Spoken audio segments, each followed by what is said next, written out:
Otro elemento donde permanece y se grafica el sincretismo cultural temprano, en este caso entre los pueblos que habitaban la zona del Mapocho, es en las vasijas, que tenían un objetivo de propaganda política. Zonas como por ejemplo el Pucará de Chena, sitios arqueológicos como el Pucará de Chena, no siempre tienen una sola utilidad.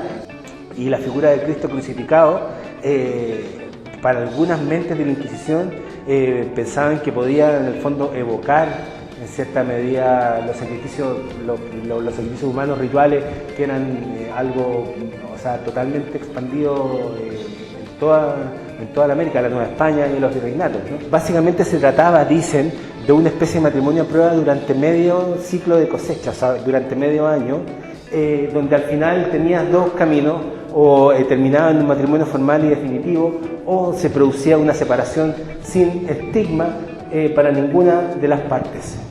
Porque ritualmente los pueblos de la gente del sur se comía el corazón de los vencidos, ¿no? Lo que se supone que le hicieron hay muchas leyendas sobre la muerte de Pedro Valdivia.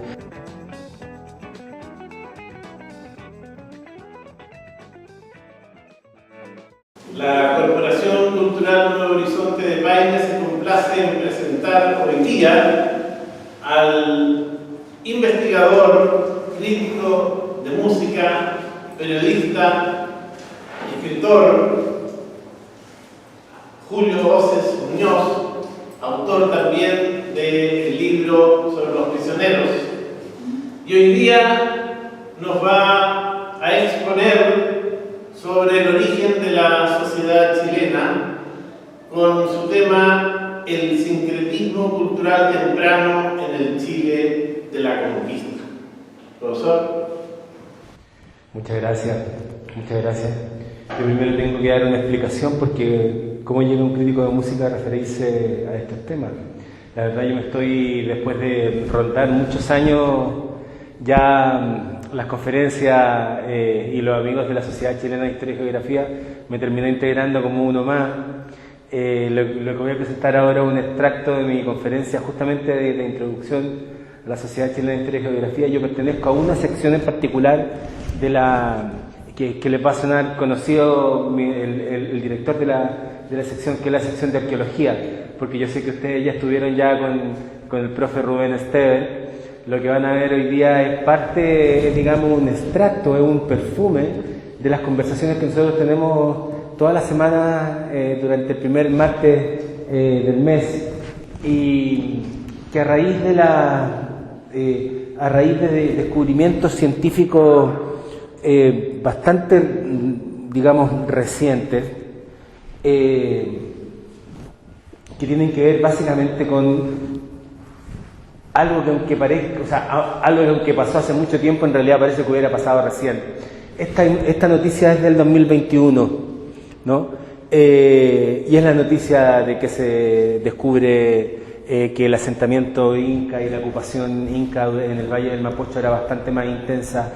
Me parece que el profesor Rubén Estever tiene que haberlo conversado un poco en profundidad esto. Él es el mayor experto en civilización incaica y especialmente en pueblos precolombinos en la zona del Valle Central, a pesar de que también ha desarrollado trabajo en la Antártica, por ejemplo. Pero el profe, que aquí lo vemos en una foto bastante extraña y que aquí ya quiero partir con el tema, porque una de las gracias de la investigación mapoche incaico, que es una investigación fascinante, porque nos muestra exactamente qué es lo que había en el Valle del Mapocho antes y nos sitúa en un nuevo punto de inicio cultural para nuestra historia, que vamos a tener que replantear algunas cosas, y yo básicamente lo que voy a mostrar hoy día son algunas de las preguntas que nos estamos haciendo, o algunas de las hipótesis que empezamos a desarrollar cuando uno observa a vuelo rasante toda esta evidencia de que lo que teníamos acá en el Valle del Mapocho no era solamente la cultura concagua, no era solamente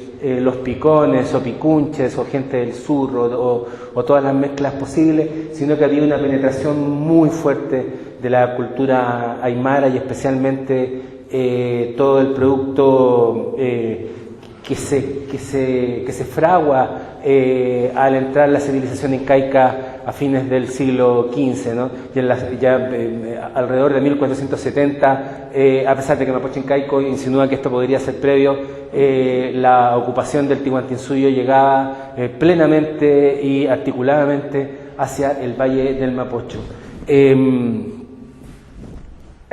Un recordatorio bastante sencillo, que de lo que vamos a hablar hoy día se trata finalmente de cuando dos mundos que han funcionado sincrónicamente durante muchos años se encuentran, se produce una fricción, ¿no? Se produce una fricción, y esta fricción, más que consumir una cultura sobre la otra, una tendencia cultural, una civilización sobre la otra, lo que hace es que produce una nueva cultura.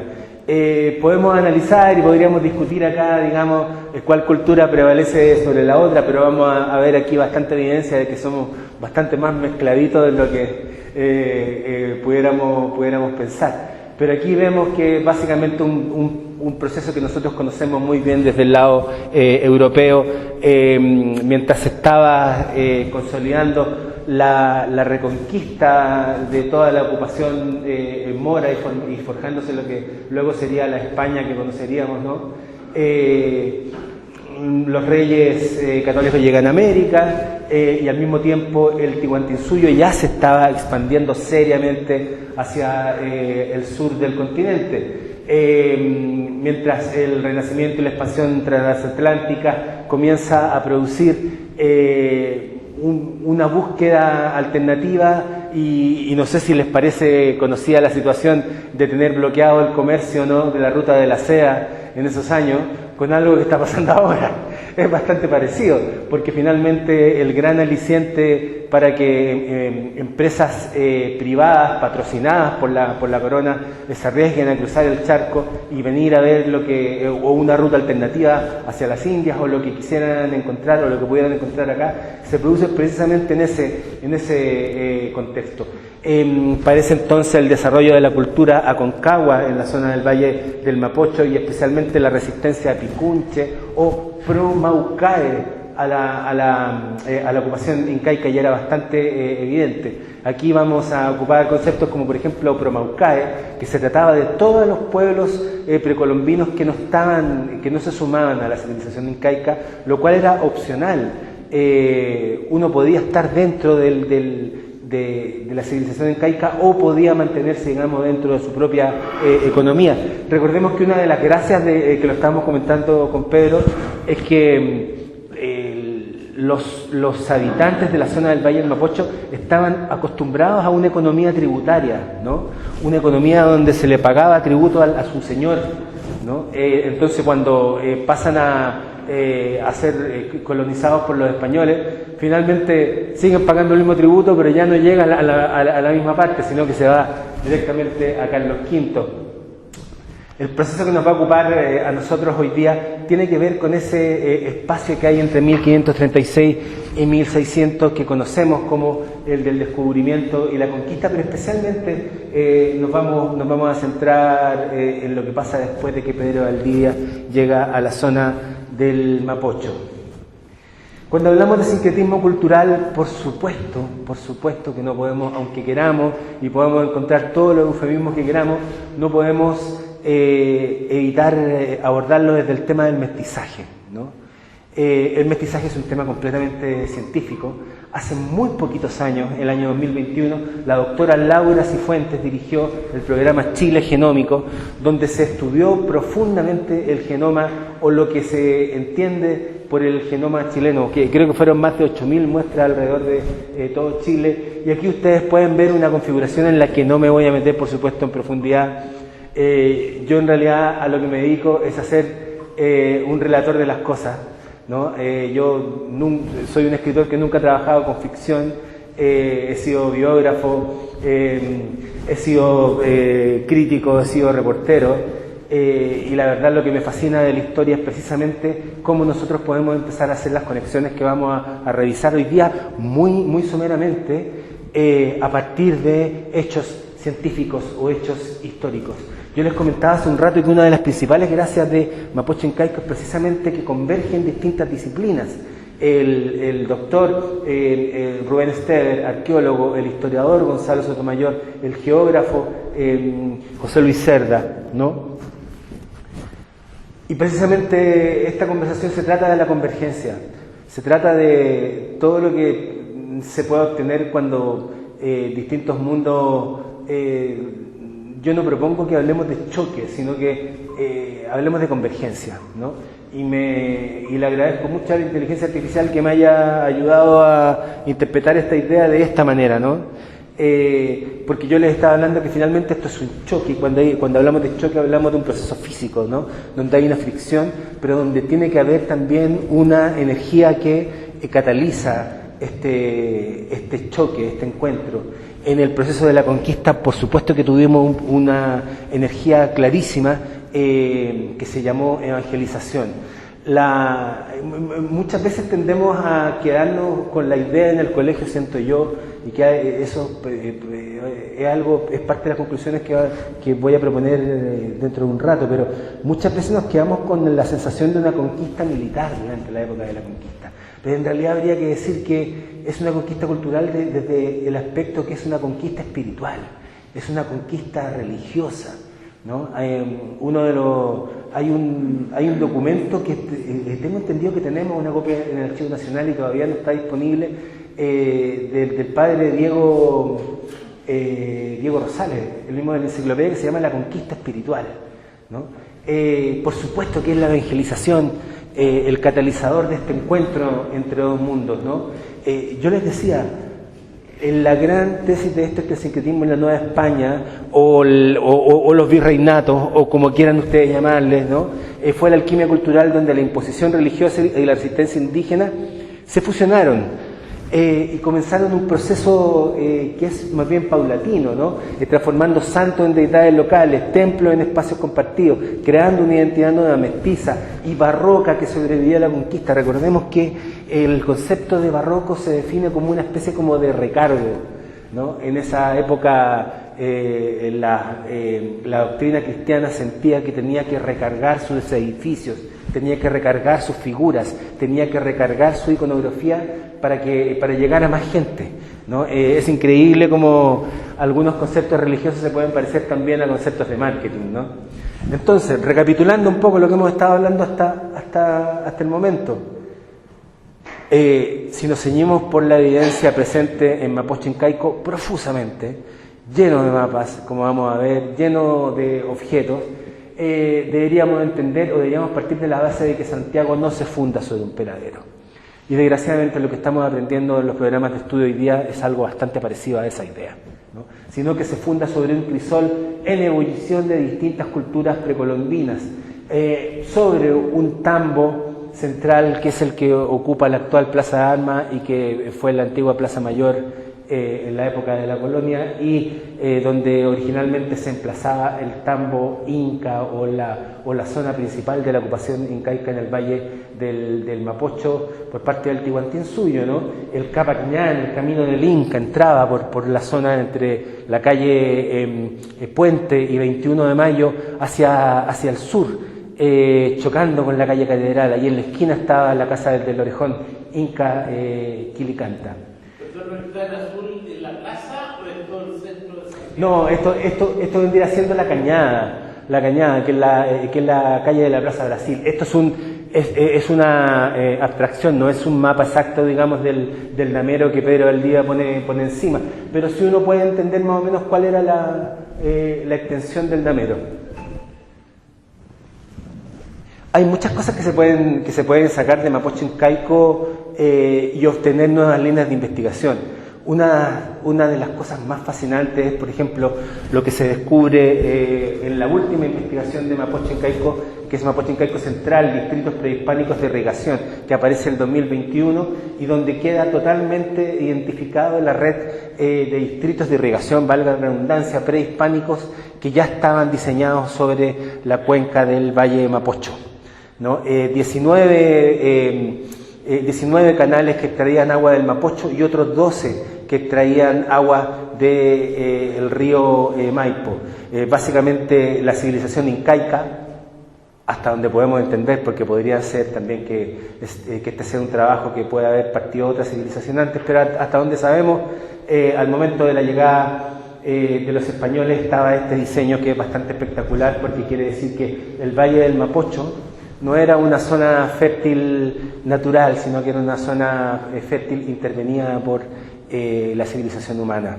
Lo que aquí podemos ver como otro mapa de esta idea, que nos lleva a pensar que finalmente el sincretismo cultural no solamente se conoce, se sabe, se lee, se ve, sino también se habita, ¿no? Nosotros habitamos una zona que es producto del sincretismo cultural. Aquí tenemos una relación entre las acequias de origen prehispánico y las primeras chacras europeas del siglo XVI y comienzos del siglo XVII en los valles de Mapocho y del Maipo, ¿no?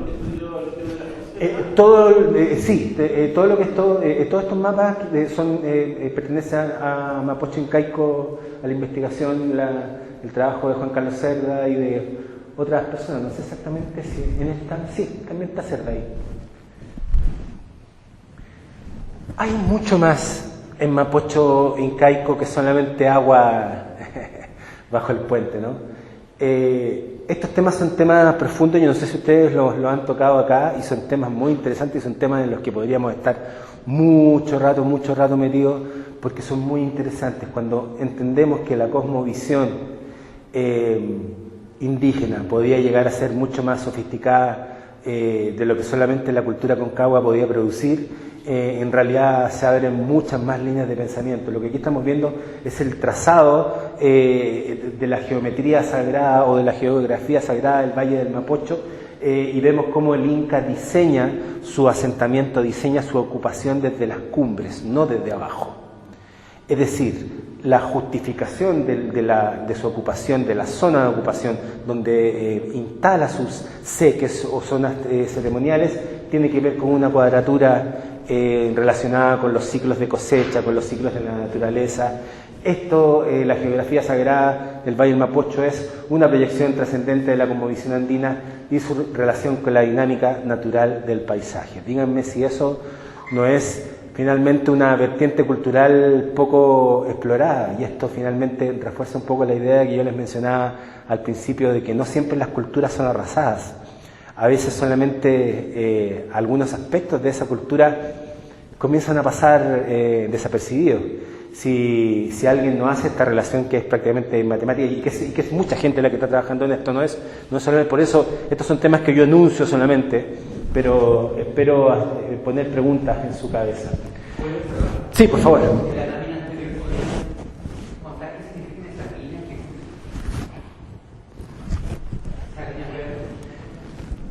Todo lo que el camino verde que está aquí es el camino del Inca, el Capacñán, ¿no? Que avanza hacia el Pucará de Chena. Lo que estamos viendo acá con los puntos rojos son zonas ceremoniales instaladas en cumbres, ¿no? Los incas miden un punto equidistante entre las cumbres que sacralizan y confeccionan sus zonas ceremoniales, sus sitios de control, digamos, de la ocupación. De hecho, este es Chena. Aquí está el Pucará, exactamente. Sí. Que probablemente Rubén se lo explicó, pero la gracia de ocupar el Pucará y Chacabuco es que son las zonas de entrada al valle, entonces para el Inca era muy importante controlar. Ahora, nosotros aprendimos con las últimas conclusiones de Rubén que zonas como por ejemplo el Pucará de Chena, sitios arqueológicos como el Pucará de Chena, no siempre tienen una sola utilidad, sino que son sitios multifuncionales. Entonces, cuando entramos en discusiones como la que se ha estado produciendo recientemente acerca de si el Pucará de Chena era un Pucará, es decir, una construcción con objetivo bélico, o era una huaca, ¿no? Que era una zona con objetivo devocional, en realidad lo que el profesor Esther propone es que perfectamente puede ser multifuncional. Los historiadores le llaman un laboratorio de sincretismo a este tipo de fenómenos cuando una cultura se superpone con otra, ¿no? Y aquí estamos viendo claramente dos tendencias independientes de lo que nosotros podamos identificar o en lo que nosotros podamos profundizar en torno a quiénes exactamente estaban habitando la zona del Mapocho al momento del arribo de los españoles, e incluso quienes habitaban o quienes quedaban al momento del arribo de la civilización incaica a la zona del Mapocho. Lo que estamos finalmente a lo que estamos apuntando es a este fenómeno, una fusión, una hibridación, ¿no? Una especie de trazado, una especie de estructura que proviene de la imposición estructural de la conquista, ¿no? Donde las viejas formas no desaparecen, sino que se reescriben en nuevas capas de sentido. Entonces, tal vez no sea tan fructífero entender que una cultura se superpone a otra, ¿no?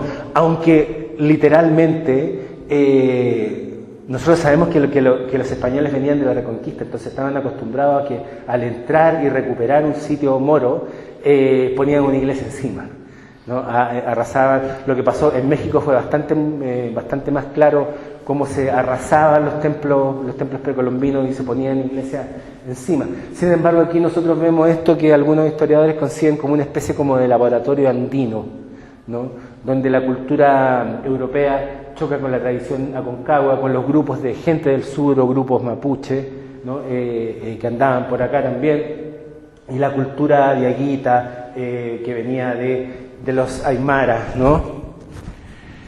Entonces, habíamos hablado de esta energía, es imposible el sincretismo cultural. El otro día Rodolfo su primera pregunta en una conversación que tuvimos me dice, yo he escuchado hablar de sincretismo solamente en términos religiosos, y tiene toda la razón. En realidad nosotros utilizamos bastante el tema del sincretismo precisamente para estos casos, ¿no? Porque aquí vemos precisamente cómo la constitución fuerte, firme del cristianismo, el dogma, la institución hispana, que recordemos que venía precisamente de la Inquisición. Gran parte de los conquistadores que llegan a España, de hecho, hay muchos judeoconversos que venían arrancando de la Inquisición y como cristianos nuevos buscando una nueva vida, ¿no? Y choca con la cosmovisión indígena. Y esto permanece, por ejemplo, en expresiones que son que prevalecen hasta nuestros días y que permanecen muy profundamente, como las expresiones del catolicismo popular, ¿no? La evangelización engendra una religión popular original, y analogías permiten que símbolos indígenas como la Virgen de Andacollo, asimilada a la Pachamama, persistieran dentro de la liturgia católica. Hay un texto de un sacerdote español en el que se queja, en el siglo XVI, de que los españoles habían instalado a la Virgen de Guadalupe, en una zona que se llamaba Tonacín. Y a los locales, en general a los pueblos indígenas, no les costó mucho cambiar una religión por otra, porque finalmente se trataba de cambiar un rito por otro, ¿no? Pero lo que le preocupaba al sacerdote español es que escuchaba que los indígenas todavía se referían a ir a adorar a la Tonacín. O sea, no decían a la Virgen de Guadalupe, no decían que iban a adorar a la Virgen, sino que iban a adorar. Ellos todavía tenían una percepción, digamos, intermedia entre la adoración a la Pachamama y la adoración a la Virgen, cosa que... Claro, o sea, es que el origen, claro, es que ellos la adoptan como su Guadalupe, pero obviamente los españoles, yo no sé, no recuerdo exactamente el origen de por qué se llamaba de la Guadalupe, pero obviamente... Claro, la de España. Era básicamente la Virgen María. Hay cosas, en esto nos podríamos extender, pero hay cosas súper interesantes. Por ejemplo, dicen algunos expertos, especialmente en la zona de México, que una de las razones por las que se produce mucho la devoción mariana en la Nueva España y en los virreinatos es porque uno de los intentos de la cristianización fue la de eliminar los sacrificios humanos. Y la figura de Cristo crucificado, para algunas mentes de la Inquisición, pensaban que podía en el fondo evocar en cierta medida los sacrificios humanos rituales, que eran algo, o sea, totalmente expandido en toda la América, la Nueva España y los virreinatos, ¿no? Entonces, ahí hay una razón que podría ser también un elemento para discutir si la devoción mariana de la Nueva España y de los virreinatos tiene que ver con esa idea, ¿no? Como somos mucho más marianos que cristianos en cierto sentido, ¿no? Pero las procesiones en todo caso continúan y por supuesto que otro de los elementos súper claros, ¿no? En esta dimensión multidimensional del sincretismo cultural es cómo la lingüística, ¿no? Cómo los conceptos permanecen. Tenemos más de 500 toponimos quechuas y mapuche que estructuran nuestra geografía. Tenemos una fonética híbrida que asimila un montón de conceptos, ¿no? Entre el castellano escrito y las lenguas aglutinantes, y finalmente hablamos una lengua completamente mestiza, ¿no? Donde se fusionan elementos quechua e incluso castellanización de conceptos sajones, por ejemplo el cachay, ¿no? Que viene de tucach, no sé si ustedes sabían, ¿no? De atrapar o entender. Pero en este caso me gustaría volver un poco a la idea de cómo este sincretismo cultural, esta hibridación, estas costumbres que son paganas, que tienen que ver con la cosmovisión indígena, finalmente prevalecen como actividad, pero ya su objetivo no es el mismo, ¿no? En los cuerpos que bailan a la Virgen vemos encarnado este sincretismo, ¿no? Los aerófonos, que son los instrumentos que más se encuentran en la zona del Valle del Mapocho en términos de hallazgos arqueológicos, ¿no? La etimología, se habla de bailes chinos, ¿no? El baile, o sea, la palabra chino es del quechua de servidor, ¿no? Son vasallos de la deidad. Las coreografías, estas coreografías que son un poco espásticas y que vemos que son coreografías que no son exactamente, que a pesar de que tienen formaciones muy ordenaditas, que por supuesto vienen de una cierta disciplina, ¿no? Como litúrgica, son movimientos bastante, digamos, paganos. Y el propósito de la devoción es el de rendir tributo a figuras como la tirana, la multitudinaria tirana, o la más antigua de Andacollo, cuyo primer momento de adoración se produce a finales del siglo XVI. Otro elemento donde permanece y se grafica el sincretismo cultural temprano, en este caso entre los pueblos que habitaban la zona del Mapocho, es en las vasijas, que tenían un objetivo de propaganda política, ¿no? Las vasijas es como cuando ponemos propaganda en los edificios o en las micros. En esa época los imperios con los diseños decían cosas, ¿no? Uno de los primeros, o sea, cuando nosotros le echamos una mirada así como muy rasante aparte de las cosas que se han desenterrado en la zona del Valle del Mapocho, nos encontramos de inmediato con una hibridación de cerámica diaguita inca. Es instantánea. Es como si en un momento no hubieran desaparecido todo lo que fuera cerámica de la zona, y hubiera aparecido de inmediato cerámica diaguita inca, y eso es lo que quedó. No tenemos, es muy difícil encontrar cerámicas como puras, ¿no? Encontramos ya esta hibridación muy temprano. Y aquí ya como llegando, digamos, a una dimensión final, por supuesto que la conquista también fue un proceso económico donde la economía del Valle del Mapocho, que sabemos que está influido también por el régimen tributario andino, por ideas como la reciprocidad, ¿no? Como el trabajo colectivo, sufre una adaptación, vive una adaptación, y finalmente lo que hacen los pueblos locales es que comienzan a trabajar para el rey de España, ¿no? Este proceso avanza durante el siglo XVI, y la situación se empieza a complicar para la economía, especialmente para la economía en Chile, donde mucho oro no había, ¿no? Entonces la economía de la época de la conquista, del siglo de la conquista, pasa rápidamente, es bien rápidamente un declive en torno a la minería y debe reconvertirse y se reconvierte hacia una economía más bien agrícola. Y esta economía agrícola o de estancias o de ganadería también, por supuesto, que tiene se produce a raíz de se produce con uno de los fenómenos más estudiados de la historia de Chile, que es el paso probablemente entre la economía de las minerías de oro a las estancias, porque esto es finalmente lo que nos hace nacer como una civilización híbrida. ¿Por qué? Porque muchas de estas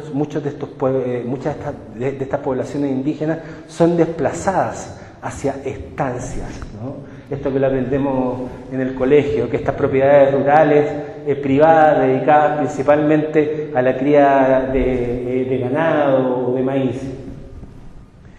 Cuando nosotros vemos que el mestizaje avanza rápidamente, algo que yo anotaba, por ejemplo, que es un dato que a mí me gusta mencionar, que lo anotaba en un video que hicimos el otro día con Rodolfo. Ustedes saben que a América llegaron aproximadamente 1.8 millones de españoles durante los 300 años de la época de la colonia. De esos 1.8, el 25%, menos del 25% eran mujeres. De ese 25% de mujeres que llegaron durante los 300 años de la época de la colonia, cerca del 60% eran mujeres solteras, ¿no? Mujeres que venían a formar su familia acá, y esas familias no siempre se formaban, por supuesto, con españoles, sino que muchas veces también. Recordemos que el proceso del matrimonio o de la formación de familia en estos tiempos, y especialmente en términos de las culturas precolombinas, tenía mucho que ver también con un proceso económico. Una de las primeras cosas que nos enseña, aquí tengo antropólogos presentes, así que puedo decir una aberración, si me equivoco me retan, pero esto lo hemos conversado bastante, porque hay ciertos conceptos que son básicos o mínimos universales civilizatorios, como por ejemplo la prohibición del incesto, ¿no? Claude Lévi-Strauss descubrió, una de las primeras cosas de las que se dio cuenta es que los pueblos más primordiales no permiten, digamos, la procreación entre familiares. Y esto produce entonces un desplazamiento de los hombres hacia otros grupos, ¿no? Y esto comienza a producir precisamente el mestizaje, no solamente de una forma de intimidad, sino también de una forma que se produce un intercambio económico. Entonces, de lo que estamos hablando cuando hablamos finalmente de este tipo de vinculación entre distintas culturas, que es una vinculación de intimidad a raíz de algo económico, estamos hablando de un proceso profundo de hibridación y de sincretismo cultural en estado puro. Hay mucha literatura muy interesante sobre estos temas cuando se enfrentan desde el punto de vista del mestizaje.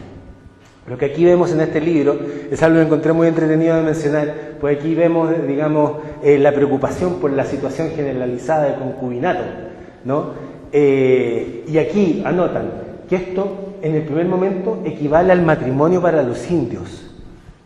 Ojo con eso, porque finalmente si uno se quisiera quedar solamente con la leyenda negra, vería que prácticamente el mestizaje puede haber sido producido por fruto de hechos violentos.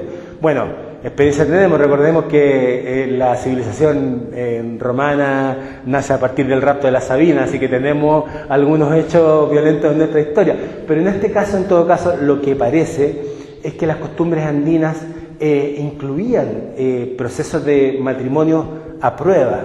Ese matrimonio a prueba se llama, bueno, ahí estamos reiterando un poco esta figura de la mujer y su rol pivotal en la época de la formación de este nuevo mundo, porque por un lado la mujer era una especie de bien que se transaba, ¿no? y se le entregaba al señor español, pero por otra parte también llevarse una mujer, casarse con una mujer, pagar la dote, implicaba también llevarse a el centro de la economía doméstica, porque realmente quienes más trabajaban en los pueblos precolombinos eran las mujeres.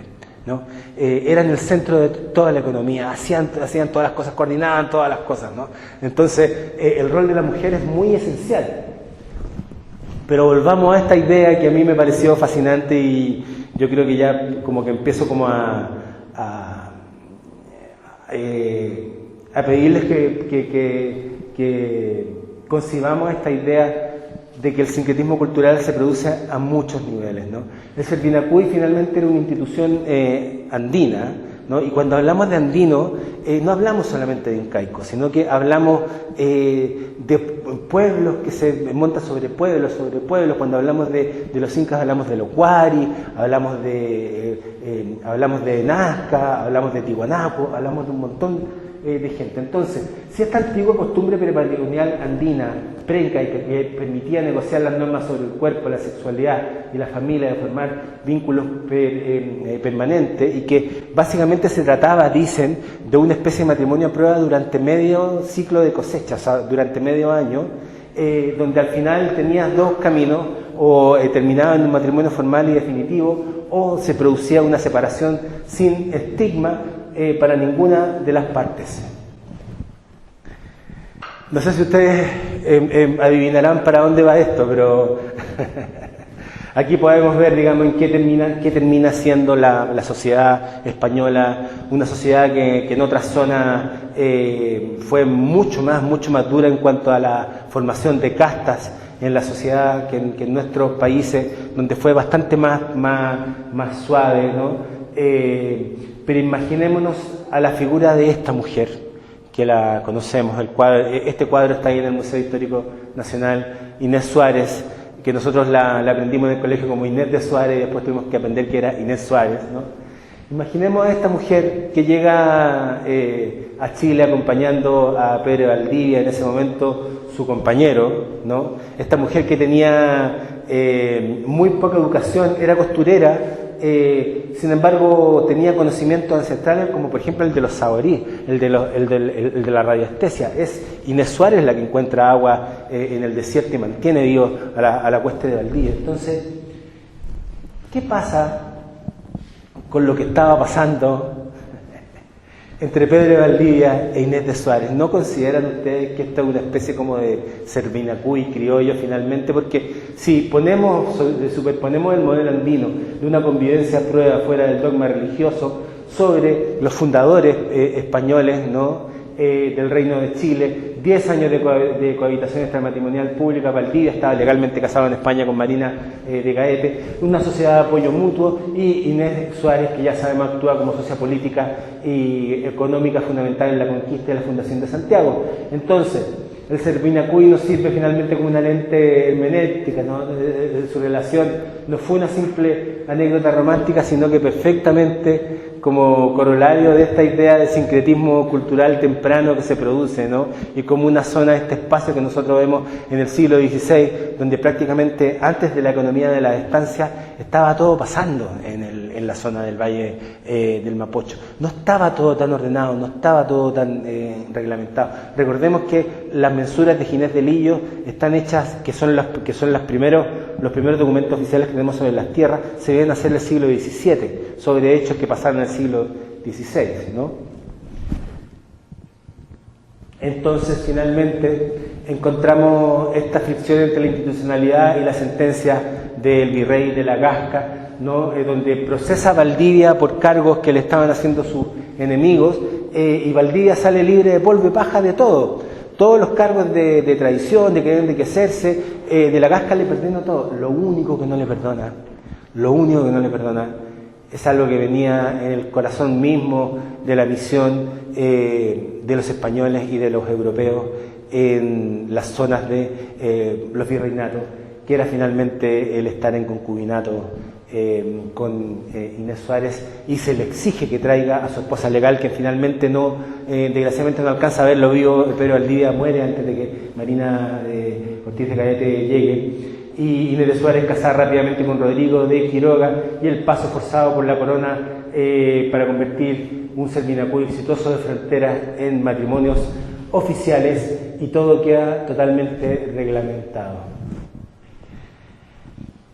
Nosotros podríamos estar en realidad toda la noche sacándole capas a esto que son esta especie de cebollas benditas de los fenómenos interesantes culturales. Yo provengo de la crítica de arte y para eso me he tenido que formar un poco y en general mi relación con la historia tiene que ver con aprender cosas de los historiadores, a cómo se narran aspectos de la vida real con una mirada que trate de ser como reposada, y uno entiende que finalmente los fenómenos no se componen de fechas o nombres o datos, no son solamente eso. Lo que uno tiene que tratar de entender es la configuración que produce esos fenómenos. Sí, por favor. O sea, imaginemos que gran parte lo que las nuevas concepciones sobre los puntos de vista críticos hacia la leyenda negra y que cuestionan un poco la tesis del genocidio total, tienen que ver con que precisamente uno de los motivos de la evangelización era el control, ¿no? El control, porque insisto un poco, yo no soy para nada experto en temas teológicos, pero insisto un poco a veces que te sirve en el contexto histórico, que venimos saliendo de la Reconquista, es decir, el hecho del choque de civilizaciones, de la civilización occidental versus la civilización oriental, era también un tema político y era también un tema militar. Entonces, el matrimonio como institución, como poder regular estos niveles de intimidad, es finalmente una decisión.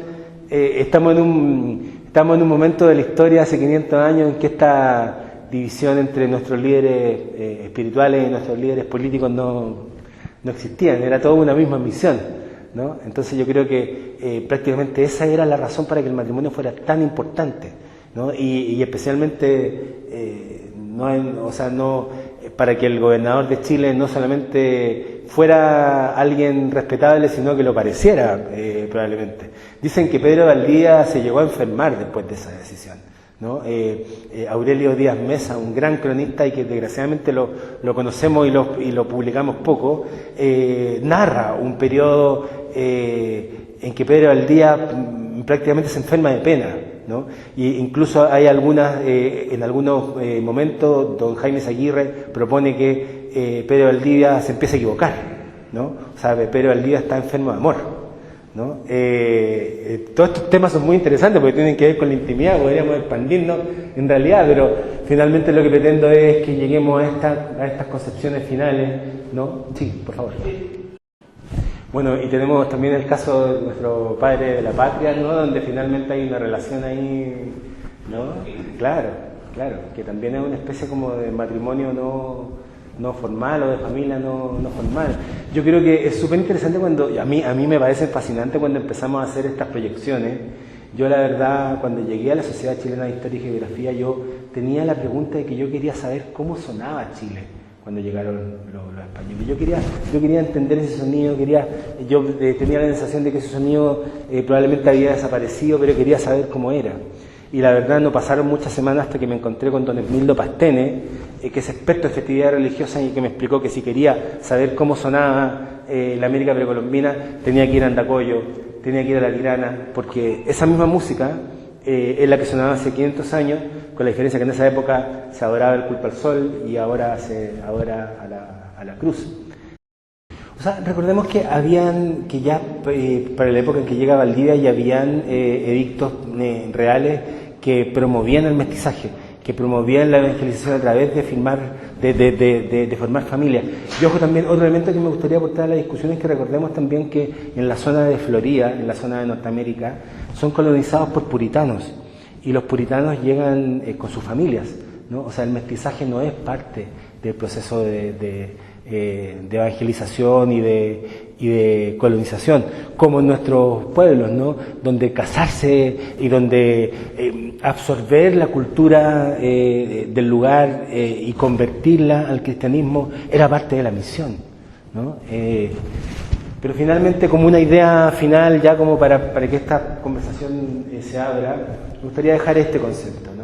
Que no se trata de una simple superposición de una España vencedora sobre pueblos vencidos, sino que lo que proponemos es una tupida red de sincretismos superpuestos, traslapados, que se fusionan, que se apartan, que se consumen uno a otro, que vuelven a reaparecer, ¿no? Los cuerpos bailan a la Virgen con pasos heredados de antiguos cultos, las palabras con que nombramos río y montaña son quechua o mapuche, las fasijas que llegan a las tumbas del periodo tardío combinan diseños de aguitas y motivos incas, los canales que permiten fundar Santiago fueron trazados antes de que Valdivia imaginara una ciudad, y en las casas frente a la plaza, las formas de convivencia a prueba recuerdan a su modo viejas costumbres andinas. Sí, y es súper importante también entender que lo que primaba en los pueblos precolombinos eran nociones de familia integradas conjuntamente con un intercambio económico, es decir, una mujer, por ejemplo, de los pueblos del sur, ¿no? Tenía un precio alto, ¿no? Por lo que yo mostraba, porque una mujer no solamente te garantizaba, digamos, generar progenie, sino que también era alguien que trabajaba y que aportaba muy fuertemente a la economía. Hay estimaciones de cuánto maíz, por ejemplo, podía producir una mujer en un ciclo de cosecha, ¿no? Son estimaciones reales. En el caso incaico también vemos que era bastante regulado por el imperio. Los tipos de matrimonio o de uniones eran mucho más complejos. Recordemos que, por ejemplo, el inca se casaba entre incas y tenía descendencia entre incas, ¿no? O sea, ahí, digamos, no en todas las civilizaciones, y especialmente en las dinastías, existía el tabú del incesto, ¿no? Pero de ahí para abajo, por ejemplo, en los pueblos mitimaes, en las poblaciones mitimaes, que son estas poblaciones que son arrancadas, que el Inca arrancaba de sus zonas, zonas donde no había mucho trabajo, la arrancaba y la instalaba en zonas como, por ejemplo, el Valle del Mapocho, a donde se necesitaba mano de obra.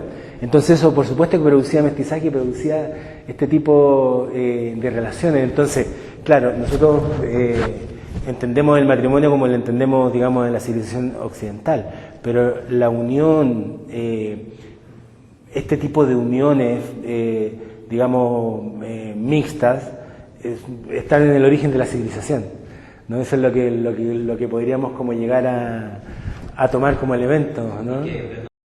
Bueno, que hace un rato también mencionábamos cómo un poco choca esta cultura puertas adentro de los europeos con la reciprocidad andina, ¿no? Que también está presente en nuestros pueblos. Nosotros sabemos lo que son las mingas chilotas, ¿no? Esta idea de que en el fondo el colectivo aporta, ¿no? Es bastante menos feudal que la idea española. Pero finalmente, muchas gracias. Ahí está mi mail. Y aquí está, gracias, en 3 tipos de lengua por si alguien las necesita. Entonces, bueno, la charla decía se inscribe dentro de una serie de charlas que ha habido en los años anteriores. Como ustedes saben, son muy variados los temas que aquí tratamos, pero recuerdo algunas, ¿no es cierto?, que tienen que ver con el tema, como la del profesor Juan Andrés Borrego sobre las familias fundadoras de Chile, o la de Rubén Esteves sobre lo incásico en nuestro territorio del Valle Central. Y es justamente algo importante, puesto que apunta al origen de la sociedad chilena, ¿no? Sociedad chilena que no existía antes de la irrupción española, ¿ya? Y que justamente se va formando, y en el siglo XVI es su origen, con esta relación tan compleja entre el mundo cultural hispánico y el mundo cultural de los pueblos indígenas que habitaban en el territorio nacional, actualmente nacional. Y justamente el nombre que dio Julio Ose a su exposición, el sincretismo cultural temprano. Sincretismo cultural abarca muchas facetas. Rodolfo al principio planteaba, ¿no es cierto?, tú recordabas el aspecto religioso, el sincretismo religioso, pero también se da en todas las otras manifestaciones, la lingüística, la formación de familia, etc. Y también un aspecto que no, por la falta de tiempo no se tocó, que es la parte gastronómica, ¿no es cierto?, el sincretismo cultural fundamentalmente en la intimidad doméstica, ¿ya?, con la crianza, con la alimentación, con la formación de la pauta de conducta, ¿ya? Ahí es donde se germina la sociedad, y ese concepto del sincretismo cultural lo alcanza, porque toma tanto la parte biológica del mestizaje propietario, como todas las otras amalgamas o interacciones de los distintos factores que hay en una sociedad. Y lo interesante es que el marco normativo está dado por lo hispánico, ¿ya?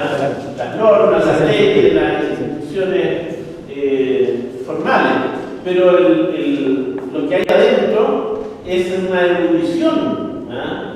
Y el siglo XVI es esta primera evolución, y ya en el siglo XVII podemos decir de que hay una sociedad formada, y ya después se desarrolla, ¿no? Así que yo creo que eso es importante, porque ubica el tema de hoy en una continuidad de intereses que lo arrastramos desde hace un buen tiempo. Quisiéramos tener nuestros 2 asentamientos arqueológicos importantes, nuestros 3 asentamientos arqueológicos. La verdad sé que hay un proyecto ahora de destacar un poco recordemos que Valle Nevado es la entrada al Cerro del Plomo, ¿no? Con todo lo que constituye el Cerro del Plomo para nuestra historia científica, con la momia del Cerro del Plomo, ¿no? Y todo, y además como un observatorio de parte de esta configuración de geografía sagrada. Yo lo que quisiera agregar es que hay que recordar que efectivamente el proceso de conquista en Chile fue una taza de leche, y eso a veces nosotros imaginamos, y pasa la historia como un genocidio de 300 años de masacre, y eso en realidad no fue así. Nosotros conocemos los parlamentos indígenas, pero especialmente conocemos el caso, por ejemplo, de la civilización incaica, que prácticamente la civilización incaica funcionaba culturalmente. El imperio incaico ya se había, en cierto sentido, había sido derrocado, ¿no?, en Cusco, pero mantenía una convivencia con la corona española. Recordemos que el imperio, digamos que el Inca, ¿no?, como dinastía, recién desaparece a fines del siglo XVII con la revolución de Tupac Amaru, ¿no? O sea, en el fondo el Inca permanece en el continente mucho tiempo después que aquí en Chile. Lo que pasa es que aquí es que cuando Chile parte la República, y no me quiero tampoco extender ni para otros temas, pero cuando partimos la República suceden muchas cosas.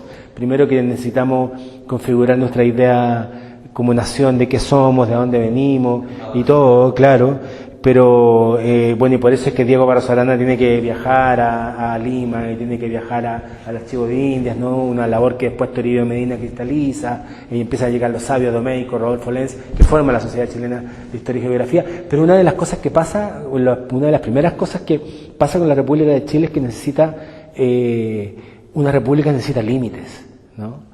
Entonces, una de las primeras cosas que pasan es que se empiezan a establecer los límites y a destazar y a dividir el país, y como parte de eso había que solucionar el problema de hasta dónde llegaba Chile por el sur, ¿no?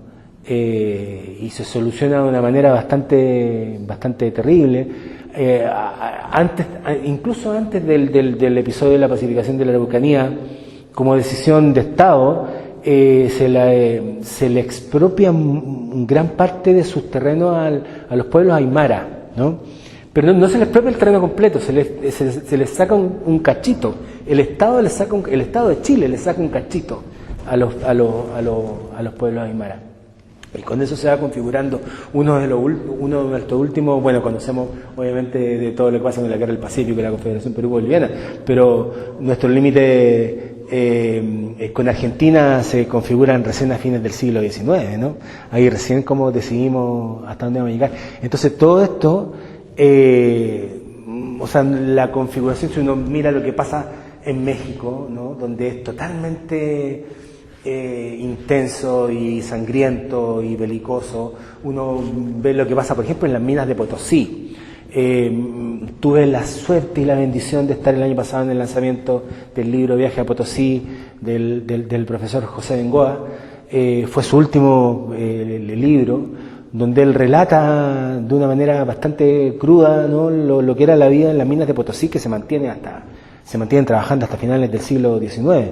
Eso uno no puede generalizar todo lo que pasó en la conquista. Por eso la leyenda negra no se trata de relativizar la leyenda negra o de relativizar esta idea que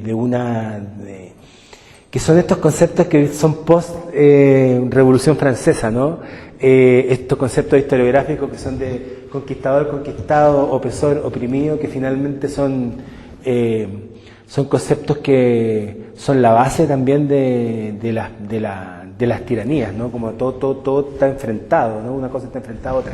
En realidad, cuando nosotros empezamos a tener una visión más reposada de nuestra propia historia, nos damos cuenta que nuestros procesos no fueron tan así, no fueron tan blanco y negro, ¿no? Sino que fueron bastante más complejos probablemente. O sea, lo que pasa es que estos son conceptos que si uno, la verdad, los procesa bajo el prisma occidental, muchas de estas culturas, como yo mencionaba hace un rato, usaban el sacrificio humano como parte de su lenguaje ritual, ¿no? Entonces no era, recordemos que hay instrumentos mapuches diseñados para partir el esternón, ¿no? Que no me acuerdo cómo se llama, me acordaba, pero para abrir el esternón, porque ritualmente los pueblos de la gente del sur se comía el corazón de los vencidos, ¿no? Lo que se supone que le hicieron hay muchas leyendas sobre la muerte de Pedro Valdía, en realidad no sabemos y probablemente nunca vamos a saber exactamente qué les pasó. Incluso hay gente que dicen que no solamente le comían el corazón, sino que le dieron de beber oro, ¿no? Hay muchas leyendas sobre eso, pero claro, o sea, los sacrificios humanos, si uno lo considera desde nuestro prisma, Rodolfo, sí, eran los pueblos precolombinos, eran bastante sanguinarios. Bueno, porque ahí lo que hace Inés Suárez es que toma una decisión política, porque lo que finalmente estaba haciendo esta rebelión de promaucaes, ¿no? Encabezados por esta figura media mítica, además como son todas las figuras de esa época, a quien le decimos Michimalonco, ¿no? Lo que hace es tomar la decisión política de que ya ustedes vienen a buscar los rehenes, no hay más rehenes, ¿no? Se acabaron los rehenes. Y cuando esta rebelión se da cuenta que sus líderes, ¿no? Estos 7 líderes ya no estaban, ya no habían rehenes, no había razón para seguir arrasando Santiago y se van.